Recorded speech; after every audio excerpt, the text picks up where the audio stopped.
And the district, I ran in a district where it was three African Americans and 2 non-African Americans. And I just knocked on more doors. And I had a simple message at that time. The message was that I would be accessible and accountable. That was the message that I ran on that particular time. And I won the election by 3,000 votes that I won the election. Went to Harrisburg, wanted to be involved in when public policy was made, and basically got on the appropriation committee. Learned everything you could imagine about finances. Learned everything you could imagine. Studied the process, inside and outside, and then turned around in 1990, I ran for chairman of the appropriation position. The gentleman that founded the school, Ben Franklin, was the same job that he had, the same job I'm in, as chairman of the appropriation committee. This is the job that at one point used to pay the governor's salary. I try to get it back that way. And Mandel doesn't seem like he wants it back that way today, but I try to get it back that I can manage the same way. You know, the chairman of appropriations is responsible for managing the state's finances. The state's budget is $26 billion. That's kind of what I do. One last thing I'll say before I say a few things on the matter. I ran for governor in 1994. And I ran for governor at that particular time on the basis that I felt like I wanted to make a difference in the state. I shocked a lot of people and came in second in 1994 when I ran for governor. You know, I traveled throughout the 67 counties, the 2,600 local governments and townships, and I carried the message. And I said at that time, although we may have come over on different boats, we're in the same boat now, called Pennsylvania. And I say the same thing about Philadelphia.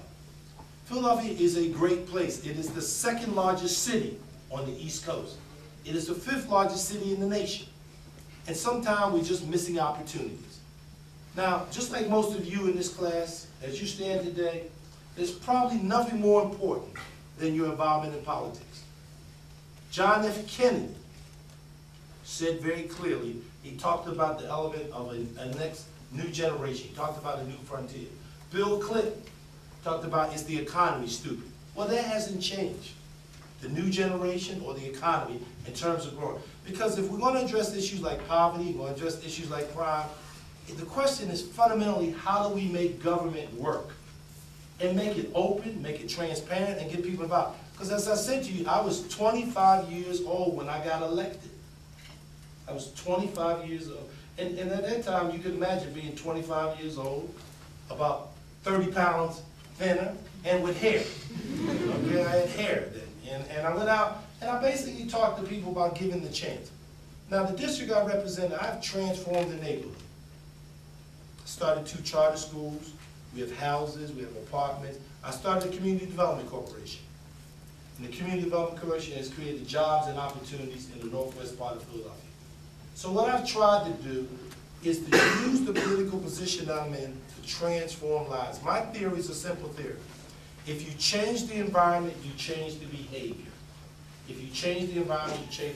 And education is extremely important. So let me just say a couple of things I would put on the table to you. If you decide to be first, you get full involvement in the campaign. I'm talking about from co-chair position. I'm talking about from policy position.